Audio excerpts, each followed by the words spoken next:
श्री परमात्मने नमः। श्री सरस्वत्यै नमः। श्री वेद पुरुषाय नमः। विघ्नेश्वराय वरदा यशुरप्रियाय लंबोदराय सकला यजगद्धिताय नागाननाय श्रुतियज्ञ विभूषिताय गौरीसुताय गणनाथ नमो नमस्ते। सच्चिदानंद रूपाय विश्वोत्पत्त्यादि हेतवे तापत्रय विनाशाय श्रीकृष्णाय वयं नुमः। नारायणं नमस्कृत्य नरं चैव नरोत्तमं देवीं सरस्वतीं व्यासं ततो जयमुदीरयेत्। नमस्कार, नारायण। म मुकुन्द नेपाल। आज हजुर समक्ष उनी भगवान श्री हरि पुरुषोत्तम भगवानका गुणानुवादहरू लिएर उपस्थित भइसकेको छु।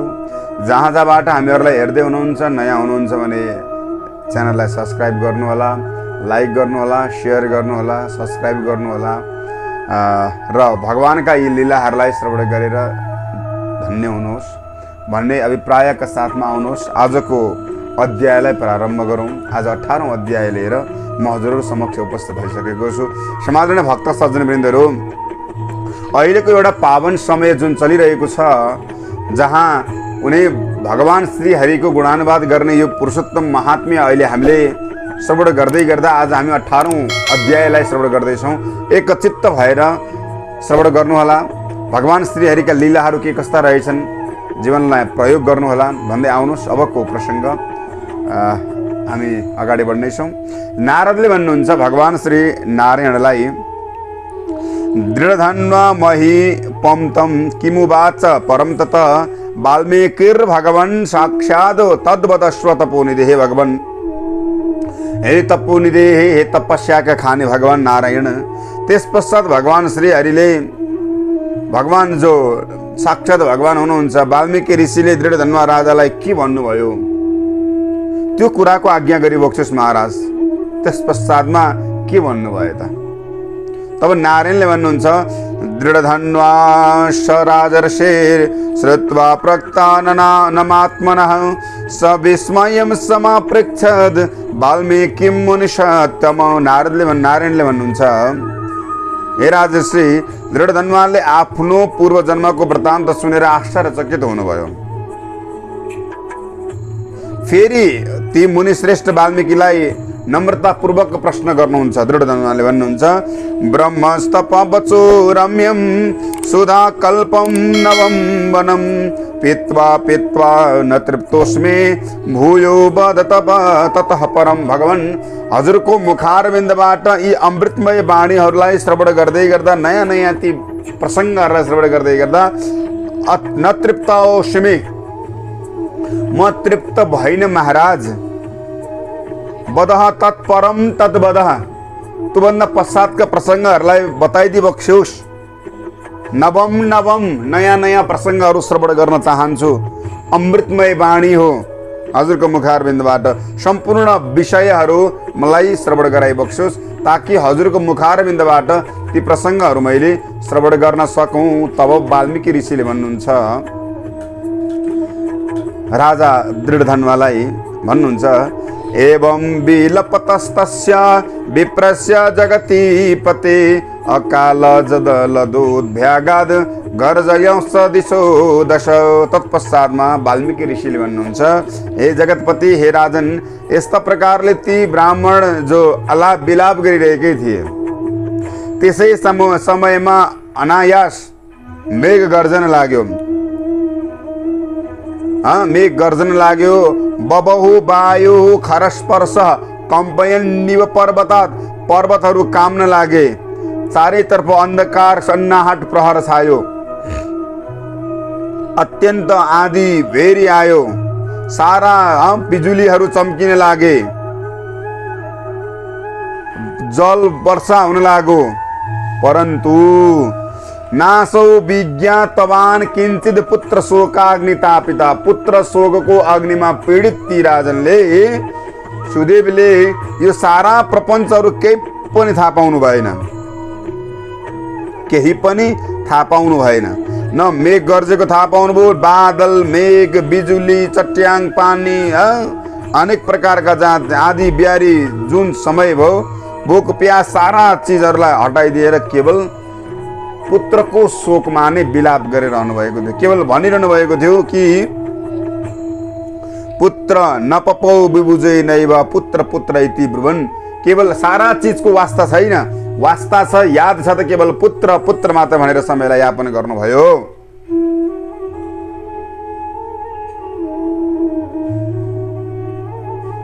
अनेक महिनौं बित्यो, धेरै समय व्यतीत भयो। श्री कृष्ण बल्लभो मास स्वभवत पुरुषोत्तम, त्यही महिना संयोगले श्री कृष्ण प्रभुको प्यारो महिना पुरुषोत्तम महिना पर्दो भयो। याद गर्नु होला, पुत्र पुत्र पुत्र भनेर जब बस्नुभयो, न भोक न प्यास न सारा प्रपञ्च कुनै पनि कुराको याद आएन। सारा महिनौं बित्यो। संयोगवश भगवान श्री कृष्णको कृपा प्रसादले ती राजालाई, ती सुदेवलाई परम सौभाग्य प्राप्त भयो, जहाँ कि त्यही समय पुरुषोत्तम महिनाले प्रवेश गर्यो। उनलाई भोक प्यास लागेको छैन, केवल निराहार व्रत बसे। भगवानलाई निराहार रूपमा चाहिँ भगवानको सेवा गर्दा भए। तेना अत्यन्त प्रसन्न सन् प्रादुरासित धरी स्वयं जगतका नायक पूर्ण ब्रह्म परमात्मा भगवान सुदेवले पुत्रको शोकमा बिताएका ती महिना दिनले भगवान श्री हरि प्रसन्न हुनुभयो। स्वयं हरि साक्षात भगवान श्री हरि प्रकट हुनुभयो। अत्यन्त प्रसन्न रूपमा चाहिँ प्रकट हुनुभयो र भन्नुभयो, तिमीले मलाई अनेक प्रकारले सेवा गर्यो प्रसन्न पूर्वक, तिम्रो सेवाले म प्रसन्न भएँ। तिम्रो धैर्यता देखेर पनि म खुसी भएँ। राजाको त्यो धैर्यता, त्यो सेवाले प्रसन्न भएर साक्षात भगवान श्री हरि स्वयं नै प्रकट हुनुभयो। तत्पश्चातमा जगतका नाथ हे भगवान श्री हरि त्यहाँ जब उपस्थिति दर्शन गराउनु भयो, त्यस पश्चात ती ब्राह्मणले पुरुषोत्तम श्री कृष्ण भगवानकै अगाडि साक्षात भगवानलाई प्रत्यक्ष दर्शन गर्न पाए। जब देख्नुभयो तब काखमा लिएको त्यो मृत छोरा पुत्रलाई हतपत त्यहीँ छाडिदिए र भगवान श्री हरिको दर्शनको निमित्त हर्षपूर्वक त्यहाँ भगवानलाई प्रणाम गर्दै साष्टाङ्ग दण्डवत गर्दै गए। महाराज, आज म कति धेरै खुसी भएँ। बद्धाञ्जलि पुटो भूत्वा संस्थितः श्री हरेः पुरा हातलाई जोड्नुभयो। भगवान श्री हरिको नगिचमा गएर दण्डवत गर्दै भन्नुभयो, महाराज, आज सारा दुःख सारा क्लेशलाई बिर्सिएर म हजुरकै भजन गरेर बसिरहेको थिएँ, हजुरलाई नै स्मरण गरिरहेको थिएँ। महाराज, मलाई अरू पनि कुनै पनि कुराको चिन्तन थिएन। महाराज, म हजुरकै दास हुँ, म हजुरको सेवामा तल्लीन छु। महाराज, आज मेरो हजुर रक्षक हुनुहुन्छ, हजुर बिना यो संसारमा मलाई रक्षा गर्नेवाला कोही पनि छैन। महाराज, श्री कृष्ण एव शरणम ममास्त्विति व्यचिन्तयत, मेरो अरू चिन्ता गर्ने कोही पनि छैन। महाराज, हजुर एक हुनुहुन्छ, हजुरकै शरणमा बारम्बार नमन गर्दछु। भगवान अपि तुष्टासन पुरुषोत्तम सेवनाथ, भगवान पनि अत्यन्त प्रसन्न हुनुभयो। जगतका नायक पूर्ण ब्रह्म परमात्मा भगवान श्री पुरुषोत्तम भगवान अत्यन्त प्रसन्न हुनुभयो।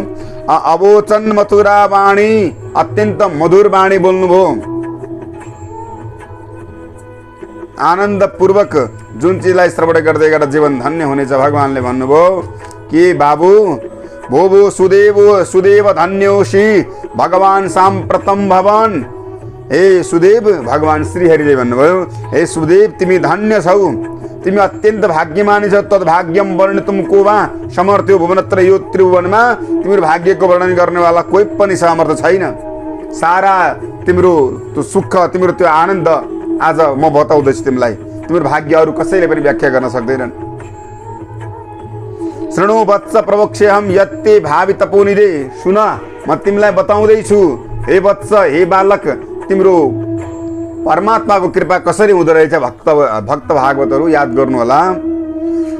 जब हे तपोनिधे, हे तपस्याका धनी, हे सुदेव, जो तिम्रो पछि हुनेवाला छ नि, म सारा चिज बताउँदैछु तिमीलाई। अब सुन, द्वादशाब्द सहस्रायुः पुत्रस्ते भविता द्विज। हे बाबु, तिम्रो पुत्र 12,000 वर्षको आयु भएको हुनेवाला छ, तिमी कति पनि चिन्ता नगर। अब ल अब सुन, अत परम न सन्देह तव पुत्रो भवत् सुखम। अब कुनै पनि सन्देह छैन, तिमीलाई पुत्रबाट सुख मिल्नेछ। अब यसमा कुनै पनि सन्देह छैन। हे द्विजोत्तम, हे श्रेष्ठ ब्राह्मण, म प्रसन्न भएको छु। मैले तिमीलाई पुत्रको रूपमा दिनेछु।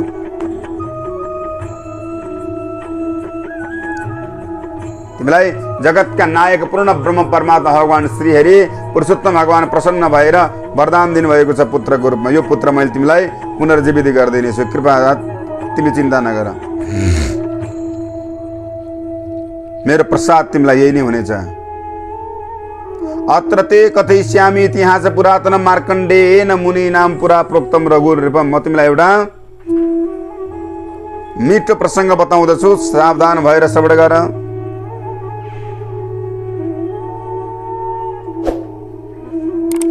तिमीलाई पुत्र सुख देखेर देवता गन्धर्व मानवहरू पनि स्पृशः भविष्यन्ति प्रसादान मे द्विजोत्तम। हे ब्राह्मण, तिम्रो चाहिँ पिता र पुत्रको सुखमा तिमीहरू आनन्दित भएको देखेर देवताहरू, देव गन्धर्वहरू, मानवहरू पनि लालायित भएका हुनेछन्।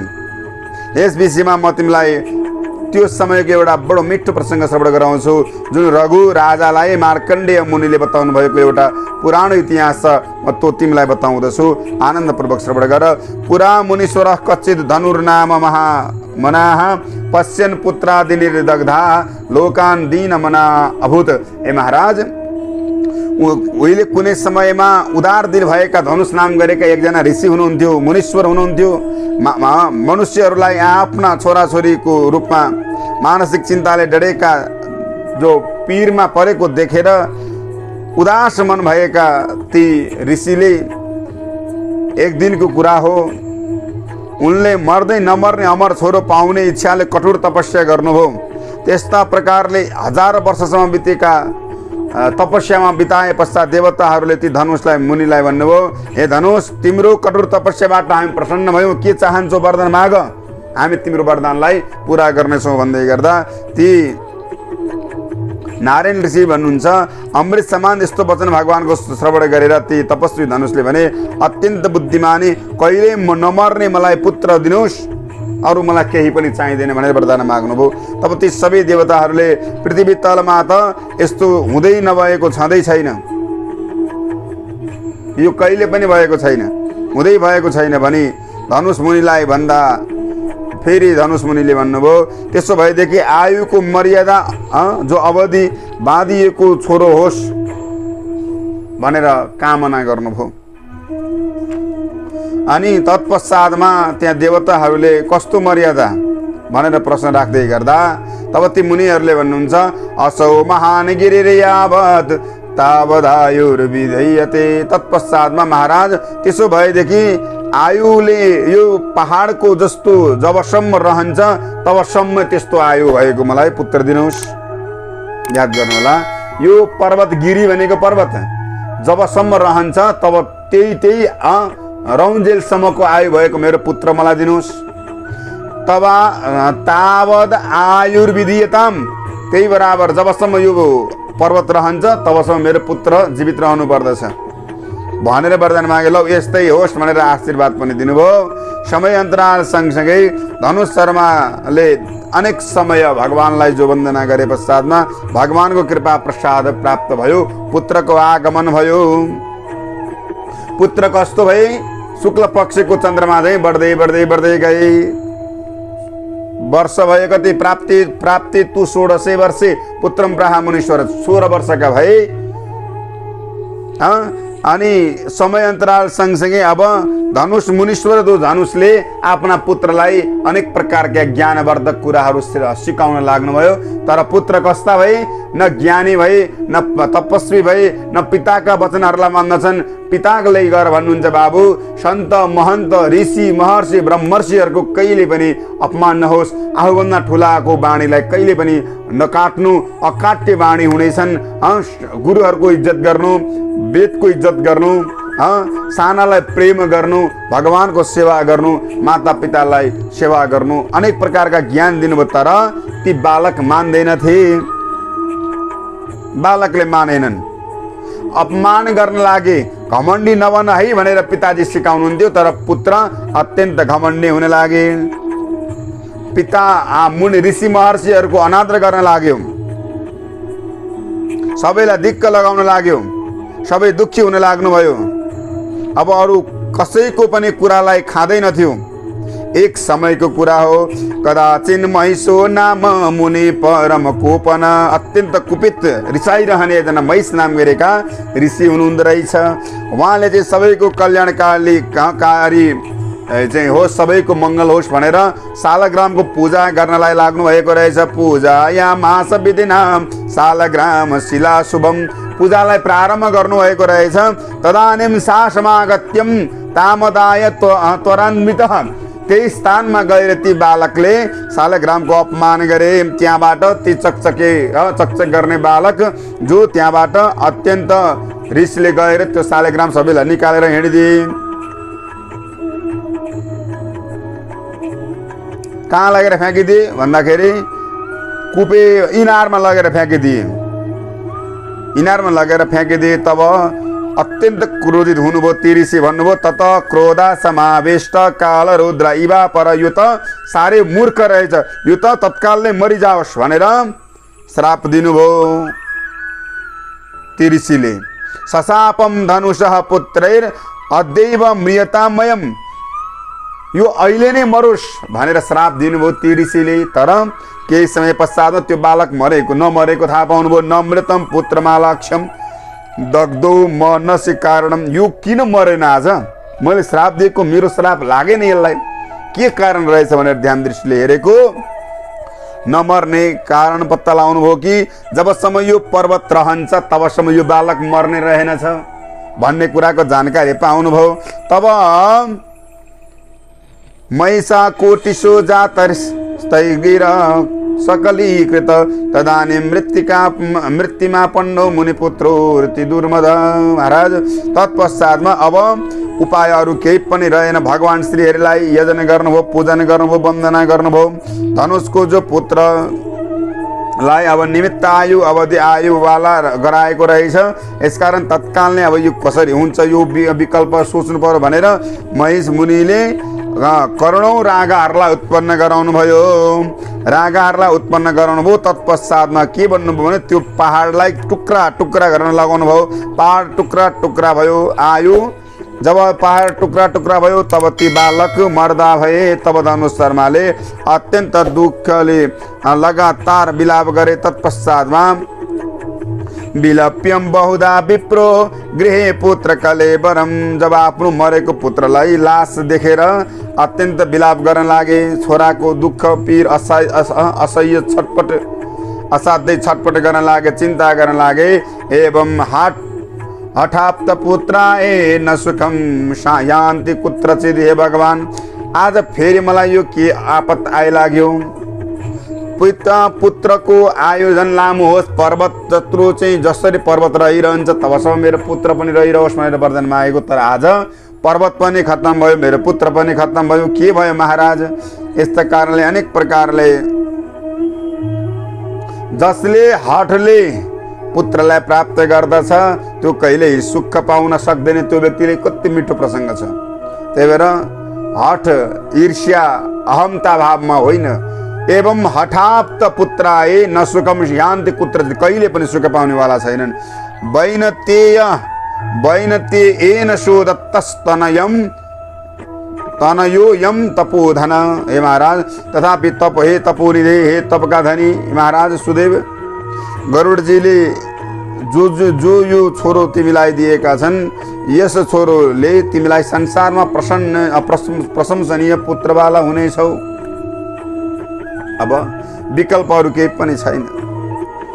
यो प्रसङ्ग हामीले श्रवण गरेका थियौँ। गरुडजीले जब पुत्र दिनुहुनेछ, यो पुत्र प्रशंसनीय हुनेछ भनेर। पुरुषोत्तम महात्म्यात् प्रसन्नेन मया नग, आज हे निष्पाप सुदेव पुरुषोत्तम महिनाको महात्म्य चर्चाले गर्दा महिमाले गर्दा प्रसन्न भएको मैले तिम्रो छोरालाई धेरै वर्ष बाँचेर नि चिर आयु गराइदिएको छु। अब तिमी कति पनि चिन्तित नगर, यो छोरा तिमीलाई सदैव सुख दिनेवाला छ, मैले वरदान दिएको छु। अनि गार्हस्थ जीवनलाई पनि अवलम्बन गर्नेछन्, धेरै सुख भोग्नेछन्। ब्रह्माको लोकमा गएर पनि सुख पाउनेछन्। हे द्विजोत्तम, हे सुदेव, दिव्य 1000 वर्षसम्म अर्थात् देवताहरूको वर्षले 1000 वर्ष पर्यन्त भोग गरेर पृथ्वी तलमा अनेक प्रकारले चाहिँ खुसी भए रहनेछन्। हे सुदेव ब्राह्मण, अब तिमी कति पनि चिन्तित नबन। तिम्रा पुत्र तत्व राजन चक्रवर्ती भविष्यति। द्विजोत्तम, हे ब्राह्मण सुदेव, तिम्रो पुत्र राजा हुनेछन्, चक्रवर्ती सम्राट हुनेछन्। अब तिमी कति पनि चिन्तित नगर, तिम्रो इच्छा सारा पूरा हुनेछ। दृढ जन्मा भन्ने नामले विख्यात हुनेछौ। अनेक प्रकारका सेनाहरूले सवार युक्त भएर 10,000 वर्षसम्म पृथ्वीमा राज्य सुख भोग गर्नेछौ। कति पनि चिन्तित नबन। इन्द्रको पदभन्दा पनि माथि चढेर तिमीले सेना ऐश्वर्यले युक्त भएको त्यो राज्य प्राप्त गर्नेछौ। त्यतिखेरको समयमा तिमीले पत्नी गौतमी तिमीले पत्नी हुनेछन्, अर्धाङ्गिनी हुनेछन्, पटरानी हुनेछन्, नित्य पति सेवा गरिरहनु हुनेछ र गुणसुन्दरी नामले पुकारिनेछन्। याद गर्नु होला, हामीले प्रसङ्ग श्रवण गरिरहेका छौँ, पूर्व जन्मको वृत्तान्त श्रवण गरिरहनु भएको छ। नारदलाई नारायणले अनि राजनीतिमा निपुण 4 पुत्र हुनेछन्। हामीले हिजोकोमा अस्तिका दिन श्रवण गरेका थियौँ यही प्रसङ्ग। अनि अत्यन्त सुशील एक कन्या हुनेछन् जसको नाम हुनेछ सुशीला, भाग्यमानी पुत्री हुनेछन्। हे सुदेव ब्राह्मण, अत्यन्त आनन्दपूर्वक सुखभोगका साथमा रहन पाउनुहुनेछ। हजुर कति पनि चिन्तित नहुनुहोस्। हजुरले कुनै पनि सुख भोग बाँकी राख्नुहुने छैन यो त्यो लोकमा, किनकि तपाईँले मृत पुत्रलाई प्राप्त गर्नुभएको छ। चान्चुने विषय छैन महाराज। पुरुषोत्तम महात्म्य, पुरुषोत्तम महिना भनेको यस्तो महत्त्वपूर्ण महिना रहेछ महाराज। अत्यन्त मोहित हुनुभयो। जस पश्चातमा पूर्ण ब्रह्म परमात्मा भगवान श्रीहरिको यी लीलाहरूलाई गाउँदै गाउँदै संसार रूपी विषय वासनाबाट टाढा भएर रहेर जगतका नायक पूर्ण ब्रह्म परमात्मा भगवान श्रीहरि जसलाई बिर्सेर यदि कर्म भयो भनेदेखि बडो दुःख भोग्नु पर्नेछ। अनि बताउनुहुन्छ यदा विस्मरेत विष्णु संसारार्ण अवतारकम, अनि विषय वासना रूपी समुद्रमा डुबेर संसार तार्ने भगवान विष्णुलाई बिर्सिएर तिमीले समयलाई यापन गर्नेछौ हे सुदेव। अनि तिनै पुत्रले तिमीलाई जङ्गलमा गएर त्यो ज्ञान प्रदान गर्नेछन् कि संसारको मोहबाट टाढा रहेर जीवनलाई धन्य गराउनुहोस् भन्ने ज्ञान तिम्रा पुत्रले दिनेछन्। यस्तो प्रकारले सुगाको रूपमा आएर तिमीलाई त्यो वैराग्य प्रदान गर्नेछन्, बारम्बार पठाउनेछन्। वैराग्योत पादकम पद्मम पटेन्नेव मुहुर्मुहुर। वैराग्य उत्पन्न गराउनको लागि तिम्रो पुत्रले त्यो ज्ञान रूपी वाणीलाई प्रदान गरेका हुन् महाराज। तसर्थ अब कति पनि चिन्तित नहुनुहोस्। सारा वृत्तान्तहरूलाई बताउनु भयो र वाल्मीकि ऋषि आएर तिमीलाई जो ज्ञान बोध गराउनु भयो ती वाल्मीकि ऋषिका कुरालाई वृत्तान्त आत्ममा निश्चय गरेर तिमीले जुन तरिकाले शरीरलाई त्यागेर भगवान श्रीहरिको चरणारविन्दमा जो अर्पण गर्यौ, पत्नी सहित जानेछौ। तत्पश्चातमा फेरि यो संसारमा फर्कनु पर्दैन र भगवान श्रीहरिको गुणगान गाएर तिम्रो जीवन चल्नेछ। भदत्येव महाविष्णुर समुत्पस्तौ द्विजात्मने। हे ब्राह्मण, यस्ता प्रकारले भगवान विष्णुले भन्दै ब्राह्मण पुत्र त्यहाँ एकाएक जब जुरुक्क उठ्नुभयो, आश्चर्यचकितमा पर्नुभयो। ती दम्पति तौ सुतौ दृष्ट्वा महानन्दो बभूवहतु। आफ्नो सन्तान मरेको सन्तान जुरुक्क उठ्दै गर्दा ती दम्पतिहरू अत्यन्त प्रसन्न हुनुभयो, भगवानलाई वन्दना गर्नुभयो। जगतका नायक पूर्ण ब्रह्म परमात्मा भगवान श्रीहरिलाई वन्दना गर्नुभयो। हे भगवान, आज हजुरले मेरो यो इच्छालाई पूर्ण गरिदिनु भयो। सुखदेवीले पनि भगवानलाई परिक्रमा गर्नुभयो अनि सुदेवीले पनि भगवानलाई परिक्रमा गर्नुभयो। भगवान आफ्नो दरबारतर्फ लाग्नुभयो। सुदेव ब्राह्मण पत्नी सहित त्यहाँबाट निक्लनु भयो र आफ्नै जगदीश्वर भगवान श्री पूर्ण ब्रह्म परमात्मा भगवानलाई वन्दना गर्दै गर्दै आफ्नै यात्रातर्फ अगाडि बढ्नुभयो, आफ्नै आश्रमतर्फ अगाडि बढ्नुभयो। तब भन्नुहुन्छ, हे हरि, मैले अघि 4000 वर्षसम्म यिनै रात दिन लगाएर अघोर तपस्या गरेर जो गरि नसक्नु तपस्या गरेको थिएँ, जो अत्यन्त कठिन थियो, त्यतिखेर तपाईँले त्यहीँ आएर हे वत्स बाबु, आज मैले तिम्रो भाग्यलाई निहालेर राम्रोसित हेरेँ, तिमीलाई छोरो छँदै छैन, एकदमै छँदै छैन। अनेक प्रकारका वाणीहरू आएको थियो, तर आज जगतका नायक पूर्ण ब्रह्म परमात्मा भगवान श्रीहरि प्रसन्न भएर मलाई पुत्र पनि दिनुभयो। मरेको मेरो पुत्रलाई पुनर्जीवित गरिदिनु भयो। अब म अत्यन्त प्रसन्न भएँ महाराज, हजुर कृपा वचन सदा सर्वदा प्राप्त गर्न सकूँ, मलाई यसै गरी हजुरका आशीर्वाद प्राप्त गर्न सकूँ। जगतका नायक पूर्ण ब्रह्म परमात्मा भगवान श्रीहरिको प्रसाद प्राप्त भइरहोस्। आज मेरो मृत्यु वर्ण गरेको मेरो पुत्रको लाई पुनर्जीवित गराउनु भएको छ। यसको कारण पनि के हो बताइबक्सोस् भन्ने समको अध्याय यस अध्यायमा व्याख्या गरिएको छ। समादरणीय भक्त सज्जनवृन्दहरू, भोलि अर्को अध्याय लिएर आउने जानकारी गराउँदै आजको लागि म मुकुन्द नेपाललाई आज्ञा दिनुहोस्। सर्वे भवन्तु सुखिनः, सर्वे सन्तु निरामय, सर्वे भद्राणि पश्यन्तु, मा कश्चित् दुःखभाग् जन। ओम शान्तिः शान्तिः शान्तिः।